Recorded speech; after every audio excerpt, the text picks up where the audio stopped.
घरात कोणती साडी आणो पहिले मीच घालते. नमस्कार मंडळी, मी आशू. स्वागत आहे तुमच्या अशा वेगळ्या दुनियेत. सकाळी लवकर उठली, अंघोळ केली आणि देवपूजा केली आणि देवाला बुद्धी मागितली. माझ्या घरचे म्हणते की एवढ्या सकाळी उठून गेलाच काय तू, एवढ्या लवकर कशीच काय उठू शकते. म्हटलं बुद्धीची कमतरता होती ना, म्हणून ते मागासाठी उठली. दिवसभर तर मी मस्त झोपच काढली. हा दिवस आईला नकार देऊन 11व्या दिवशी चलच म्हटलं, नाही तर आज माझं काही खरं नव्हतं. आज मी आईसाठी साडी आणि ताईसाठी ड्रेस घेतलेला आहे. आई मला धक्के मारून मारून नेले दुकानात की चल बाई चल, कधी चलशील. म्हटलं चल माय चल, आजच चल.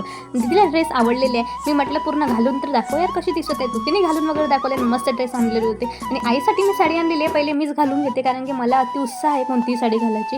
आलिया भट सारखी फ्लॅश मारून मी पण मम्मीला म्हटलेलं आहे की हिरोईन पेक्षा मी तर कमी नाहीच आहे. माझी आई बोलली कपड्याच्या घडा करून टाक बाई चुपचाप, कारण की पसारा तूच काढले ना, रजा पण तुलाच लागेल. हा जुलूम आम्ही कधीपर्यंत सहन करायचा आई. आणि मिनूच्या गोष्टी तर माझ्या इतक्या सॉफ्टली आहेत जसं की आजपर्यंत आम्ही त्याच्यासाठी काही केलेलंच नाहीये. कडू आहे पण सत्य. हे दोन शब्द बोलून माझी आई बोलली का सभा इथेच संपन्न करूया आणि खिचडी टाक बाई. पण एवढा ना मी काही ऐकलं नाही. माझी बहीण पण येऊन गेली का जा बाई जा खिचडी टाक. हो मी तर म्हटलं पसारा पण मीच रचायचा आणि खिचडी पण मीच टाकायची. जमली तर ठीक, नाही जमली तर खा मग.